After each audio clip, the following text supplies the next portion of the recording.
আমার হাতে লিফলেট দেখে বুঝতেই পারছেন যে আমরা একটি কর্মসূচিতে নেমেছি এবং কর্মসূচি হচ্ছে নো হর্ন কর্মসূচি, মানে যতটুকু মানে শব্দ দূষণ কমানো যায়। আমরা এই যে এলাকাটা রয়েছে এটা কিন্তু একটা শিক্ষা প্রতিষ্ঠান, ঢাকা বিশ্ববিদ্যালয়ের পাশে এবং এর আশেপাশে রয়েছে ঢাকা মেডিকেল ওয়েড, মানে এইটি হচ্ছে শিক্ষা প্রতিষ্ঠানগুলোর একটা কেন্দ্রবিন্দুর জায়গা।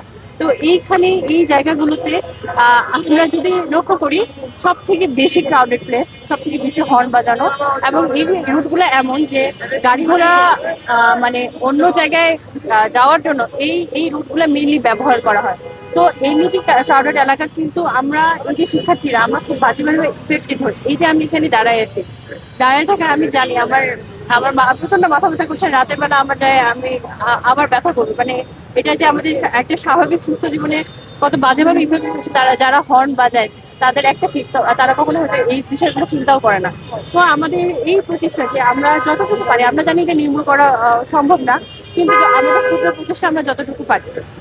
না, এখানে দেখছি আমি আপনি আছেন, অর্থাৎ আপনি বলছেন শব্দ দূষণে এখানে অযাচিত ভাবে অনেক হর্ন বাজাচ্ছে, যেগুলো অযাচিত ভাবে কোনো প্রয়োজন নাই। এই বিষয়গুলো কিভাবে দেখবেন? এই বিষয়গুলো সত্যি কথা বলতে কি যে বাংলাদেশ এমন একটা সিস্টেমের জন্য কোনো কিছু ঠিক মতো চলে না। এটা আপনি শুধু ঘর না, আর শুধু এটা একটা সব দূষণের কথা বলছি, এখানে বায়ু দূষণ, পানি দূষণ সবগুলা একদম মিনিংলেসলি হচ্ছে। তো এই জন্য আমরা এই যে পদক্ষেপ নেওয়ার তরুণ বয়স, আমরা পদক্ষেপটা নিচ্ছি এবং আমরা চেষ্টা করছি যাতে মানুষের কাছে পৌঁছে না।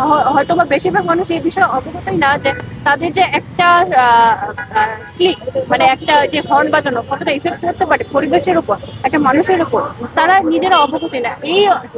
এই মানে তাদের যাতে কনসিয়াসনেসটা আসে, সেই জন্য আমরা আজকে এই রাজপথে এবং এই রুটগুলো বেছে নিয়েছি, যাতে আমরা অনেক মানুষকে একসাথে এই বিষয়গুলো জানাতে পারি।